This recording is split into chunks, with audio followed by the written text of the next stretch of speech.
Wow, parang rocket! This video is brought to you by PC Pit Stop.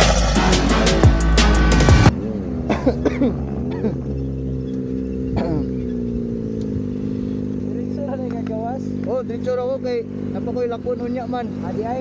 Oh, Ngayon ang biyahe doon na. adi man gud pud noon nara ko ato. Kasuya kay ni black bike. Ayun kasuya ani pareho ra na.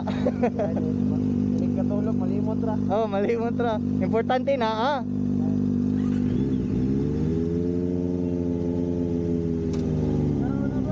Ikaw ra para makuha ikaw.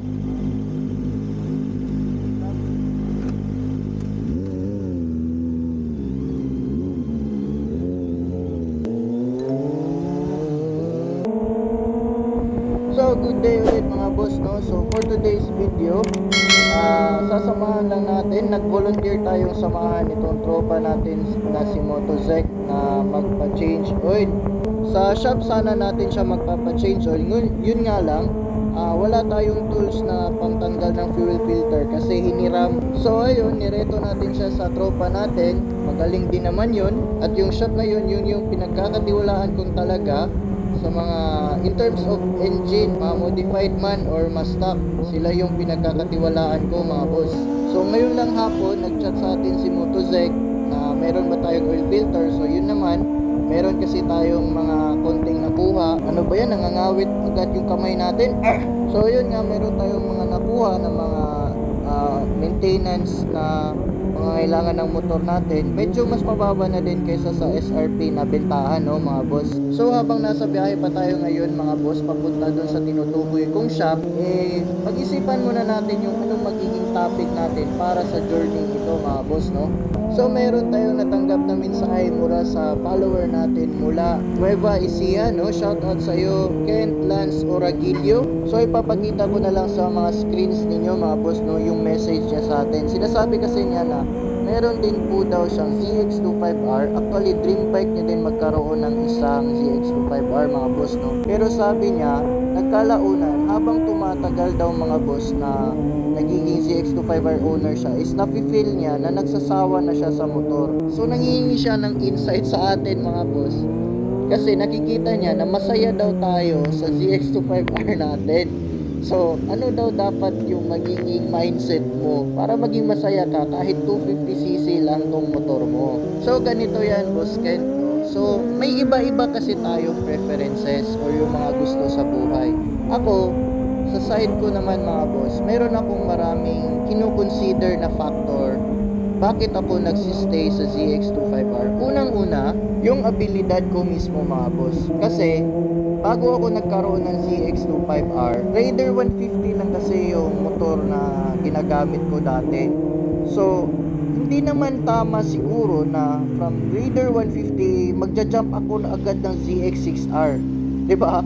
So hindi ko naman sinasabi na ano mga boss, no, hindi ko naman sinasabi na hindi ko kaya mag ZX6R kasi dati din tayong nakasubok ng R6. Ngayon na lang hindi natin pagmamayari, pinahiram lang tayo. Saka nakasubok na din tayo ng Z9, pero nafe-feel ko mga boss, yung power niya hindi pa siya ganun ka-friendly sa ability ko magmotor mga boss. Baka yun yan yung magiging dahilan para paglamayan ako. Hindi, joke lang. Wag naman sana mangyari mga boss. Pero hindi ko naman sinasabi na kino-close ko yung mind ko sa mga chances of opportunity na mag-upgrade din ako in the future mga boss. So yung palawang rason kung bakit ako nagsistay sa ZX25R is yung financial status ko. Kasi nakadepende din yun sa financial status mo sa buhay boss eh. Hindi naman, sabihin natin na meron kang pera pambili ng mamahaling motor, yung ZX6R, ZX10R, or kahit na Yamaha R7 or 9, kahit na anong motor basta mas mahal pa sa motor mo ngayon. Pero iisipin mo na hindi lang pagbili naglilimit yung magagastos mo, kasi meron pang dapat na isipin boss eh. Paano yung magiging maintenance, mga unexpected na gastos mo na darating sa buhay mo? Meron ka pa bang extra para doon outside sa hilig mo sa pagmumotor, di ba? Yun yung pinapasok ko lagi sa utak ko, sa kukote ko mga boss. Although meron din naman akong extra, pero hindi extra para sa luho or sa sa wants ko mga boss. Nagigits nyo yun? Eh kung meron ka namang extra, edi bilhin mo boss kung yun yung ikakasaya mo, di ba? Ay, grabe. Ang init. Nagpapawisan na betlog ko.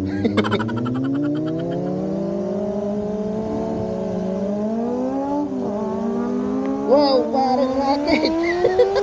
Nawala bigla mga boss.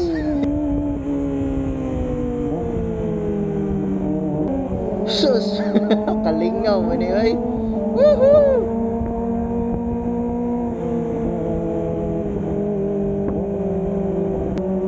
Ang ganda siguro pakinggan mga boss no, pag marami kami. Para mabubuyog. O ayan, naririnig nyo mga boss. So dito na pala tayo sa downtown area mga boss no. So ayan, malapit. Unahan dito mga boss yung tropa natin. Ayan no. Ayun si Martin nakaabang sa labas. MSH Motor Parts. So yun. Palakas mambudol yan mga boss. Mag-iingat kayo. Hindi, joke lang. So sa mga gustong mga bumili ng mga tie parts, mga ganyang mga pesa para sa motor, MSH Motor Parts, maraming pesa dyan mga boss. Bisita lang kayo sa shop niya.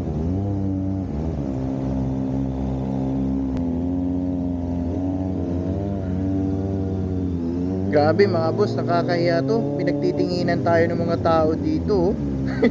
Buti mga boss, naka-helmet tayo.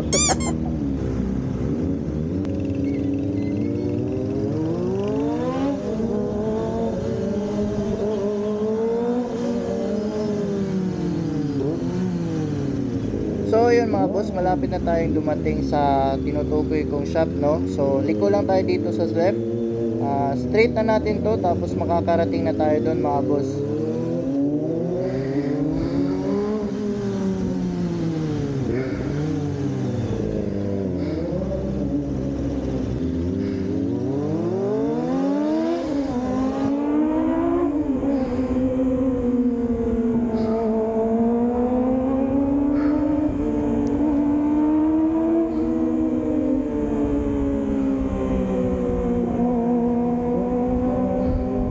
So yun lang yung gusto kong ma-share sa natin no, sa nagbigay ng message natin for today. So sa dalawang factors na nabanggit ko, yun lang yung dalawang lagi kong binabalik-balikan.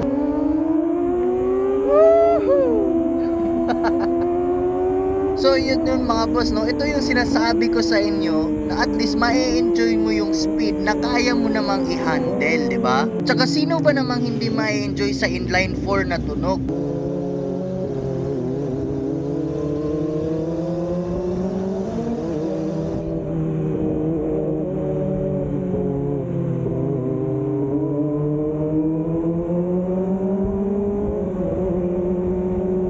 So konti na lang talaga mga boss, makakarating na tayo sa shop.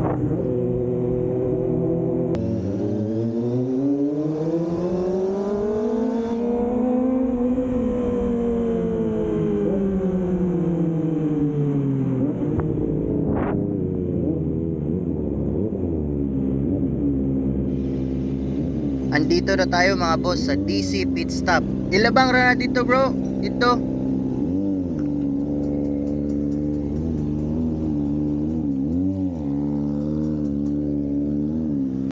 Ruben, pa-change oil. Pa-change oil. Pa-change oil o pa-ilis o filter. Naro kay oil sa?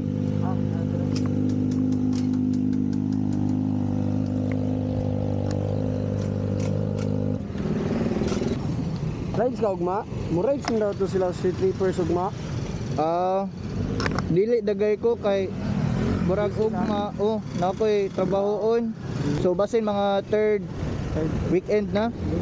Masulod ra ba ni sa imuhang bag? So na bro, ako bitan ni kuhon.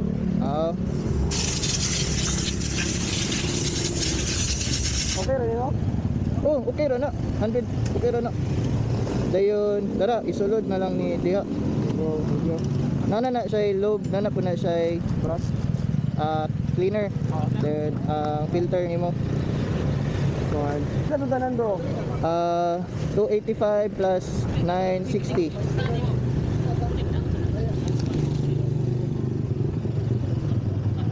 Asa days, buwan bro, pipeline. Duty pa? Duty. Tara. 1245. Apa kay kuan dia bro? Change? Pila man na? Mayroong 200. Ako lang may Gcash nimo tong. Ayaw ra bro, uy. Buwang ayaw ra. Oh? Sure. Di dapo na tayo ni. Ayaw ra. Thank you. Bitaw ko nimo. Sana all. Yaward. Thank you. Sige bro. Delivery fee ba? Yaward. Okay ra good. Ay problema na. Silang Ruben, mayo ra kay na sila. Muna ra ka? Oo, muna lang ko. Oh, Amping bro. sige. Ligo na ni mo dito. Oh, muni tagiya. Nas Ben. Ruben. Alayon ra. Alo. Alayon ra kos. Kani ako migo ah. Oh, talig kay kunin mo anak.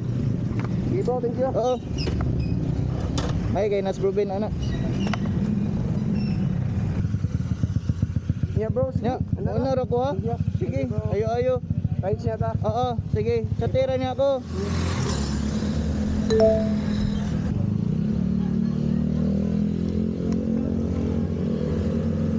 So yun mga boss. So naghahanap ba kayo ng mga riding gears, riding jacket, gloves, engine oils, helmets?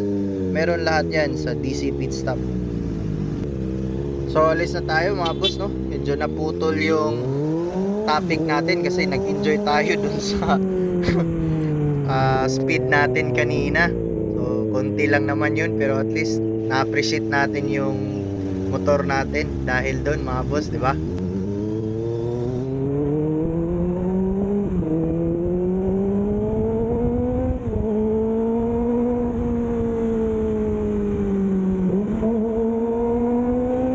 So balikan natin yung topic natin kanina mga boss, no? Yun lang yung dalawa na pinatutuunan ko ng pansin, yung riding capabilities tsaka yung financial status. So yun boss Ken, kung sa tingin mo naman karapat dapat kang mag-upgrade, wala namang nagbabawal sa iyo, 'di ba? So nasa sa iyo na rin yun mga boss. Pero para sa akin, kung may pera lang talaga ako mga boss, for keeps na talaga tong ZX25R ko. Tapos magdadagdag na lang ako ng motor. Kasi bukod sa sentimental value na din tong motor na to, namubukod tangi lang tong 250cc after nung ZXR 250RR nung 1980s to 1990s. After nun, Kawasaki lang yung uling naglabas ng 250cc at yung ibang big 3 sa motorcycle industry hindi na naglabas ng ganun mga boss. So balik tayo ulit dun sa topic natin. Mayroon lang akong konting may papayo para sa mga katulad ni Boss Kent, no, at sa iba pang nangangarap na magkaroon ng ZX25R. Maging masaya ka sa mga bagay na meron ka ngayon. Tandaan nyo mga boss, hindi mali ang makontento sa buhay at hindi rin masama na mangangarap ka ng mga mas pa sa bagay na meron ka ngayon. At ito pa mga boss, hindi mo kailangan makipagsabayan sa mga taong tingin nyo mas mataas yung naabot sa buhay para magustuhan kanila. At huwag mong ikukumpara yung achievement mo sa achievement ng iba. Siguro marami kang naging sakripisyo sa buhay, pero isipin nyo mga boss, baka meron silang greater sacrifices na ginawa para makuha nila yon. So ang tip ko sa inyo, no, mahalin nyo ang mga bagay na meron kayo. Kung siguro makaluwag-luwag na kayo in the future, darating din yung mga grasya nyo sa buhay. So hanggang dito lang muna ako sa ngayon mga boss, no? So, sana may natutunan kayo sa topic natin today. Salamat sa inyong panonood hanggang sa mga oras na to. Salamat sa suporta mga boss. So this is Vince Villaruz ng Team Be Humble. So lagi kong pinapaalala sa inyo mga boss, no, laging alerto sa daan para iwas disgrasya. Bye bye, ride safe everyone and have a good day.